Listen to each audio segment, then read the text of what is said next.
Hello everyone and welcome to Realm of the Mad God, as it says here, the co-op fantasy MMO shooter.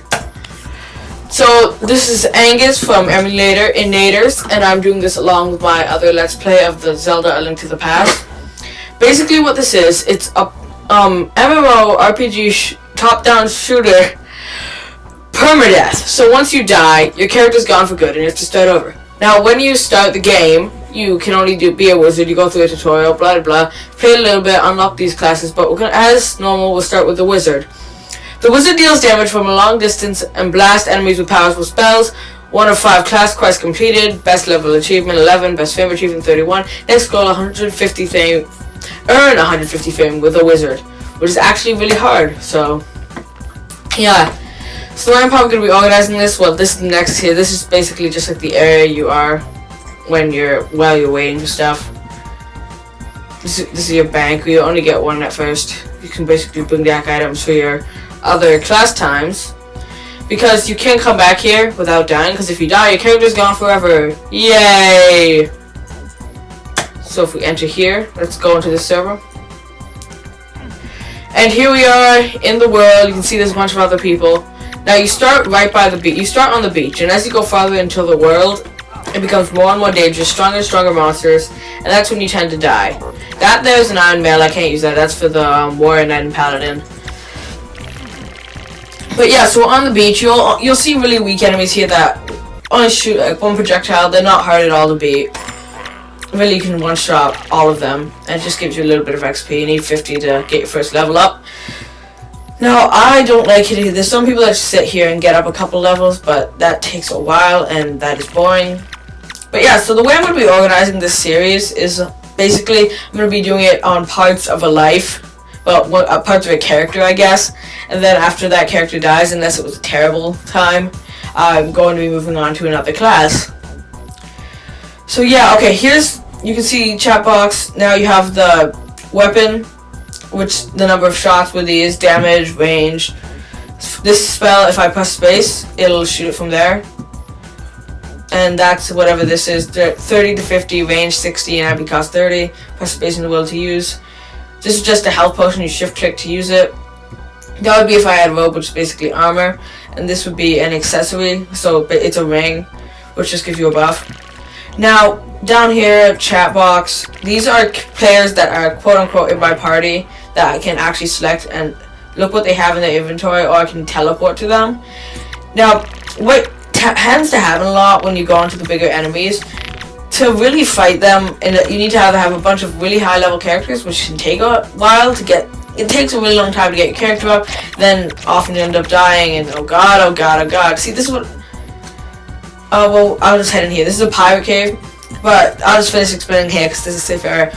So, what happens a lot is on the higher levels, you'll end up grouping up in big groups. That's what this area down in the bottom right is for. And I actually don't have my mouse on. I'll turn that on for future videos. But down here is where you have the other players that are near enough to you to consider quote-unquote in your group. And you can actually lock players in this, and no matter how far away they are, you can teleport to them. So yeah, so as you go through, you get better loot. Loot is actually free loot. So as soon as you can see it, everybody else can. So you need to actually grab as quick as possible, which can lead to a lot of trying to loot in combat, which can, and effect from that can lead to lots of death. Well, anyway, so yeah, I guess I'm gonna be doing this along with it. Now this is the first instance of a dungeon. This is a pirate cave. It's the easiest dungeon. It's really, really easy to do, even do on your own. Oh, here's my first piece of armor. Robe of the Apprentice. A robe woven of rare yellow silk. Unequipped, +3 defense, +1 wisdom. And now let's go through these different stats. Attack, the stat increases the amount of damage done, obviously. Speed, the stat increases the speed at which the character moves. Vitality, the stat increases the speed at which hit points are recovered.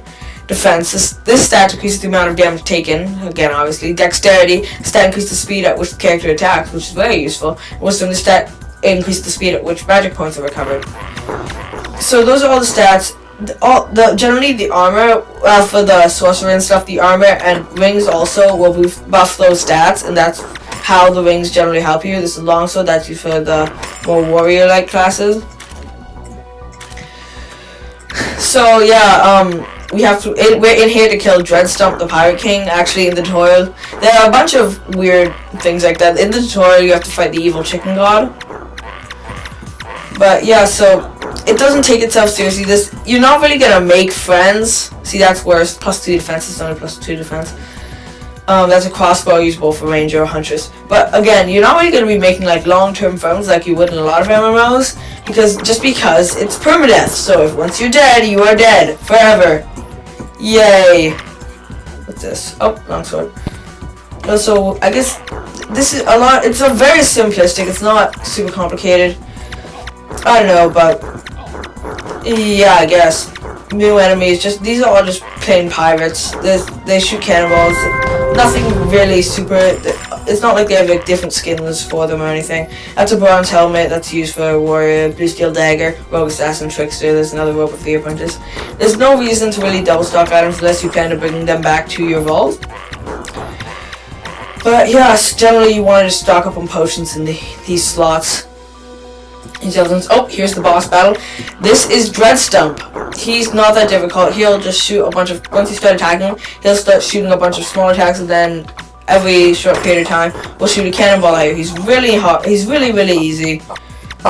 It's actually pretty, I'm just gonna spam that. You can see my mana use are pretty good. I have like, I have 116 mana, 151 health. I'm level 3 now. Just kill these guys off. Let's see what we got here.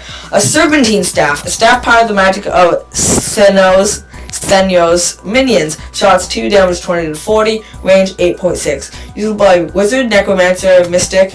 Now if we look at this, it's the Energy Staff, a magical wooden staff topped with a white crystal. Shots 2, damage 10 to 25, range 8.6. Used by Wizard, Necromancer, Mystic. Well, this is obviously better, so you just drop that there, leave it there, because you would never want to bring something like that. Now, this is the Comet Staff, Robe of Neophyte. So these are basically like a step down from these. This is in between the Serpentine Staff and the one you start with. Now here's a ring, the first ring. Ring of Vitality, a ruby set and a silver ring on a quick +3 Vitality, which, as you saw here with the staff, it increases the speed at which your hit points are recovered. This is a saber that's used for that. Now, items will disappear after a certain period of time. Just grab these guys really quick. Spider Venom, that's for the assassin. Ooh, what's this? Another health pot. Now these health potions, once you get to a high level, they really aren't that useful. Okay, well, so after you come out of a dungeon, you're teleported back to the nearest beach. Okay, and here's another, here's another sort of boss. There are these random quests, and this is one of them, to kill a hobbit mage, which really aren't that difficult. Here's a gelatinous cube. Okay, down here, whenever someone dies, as you can see it, Scrooge died at level 8, killed by shield orc warrior. I actually haven't seen any orcs. Well, I might have. But it's kind of, you see people dying a lot, and it's just fun. It's kind of funny to think about how much they're probably raging, especially if, like, you see like a level 20 die. Because it takes like 45 minutes to get to level 20, and then you just die, and all that work goes to nothing. Well, that's permadeath for you. Ooh, I gotta want it back here. Okay, I'll just eat a drink water and health potions. Oh, here we are. Quest Giant Crab. I've actually not seen one of these yet, and I've been playing for this for maybe like 4 or 5 hours. Probably because it's a. Oh, here he is. So here, I guess he just shoots these chocolates at you. He's low level, probably pretty simple. And we are level 4. HP 177, MP 129. So those just get upgraded. That's what leveling up does for you. These come up a little bit too. But yeah, so I guess this is the way I'm going to be doing this. I'll just go through any items I get. If I see them on me, I'll just see what they are. If I know what they are, what I think they are. Because the only way to really find out, to my knowledge, I'm not sure if there's another way, is just to see someone actually get killed by them. Or to get killed by them. Because when you get killed by something, then it'll tell you what killed you.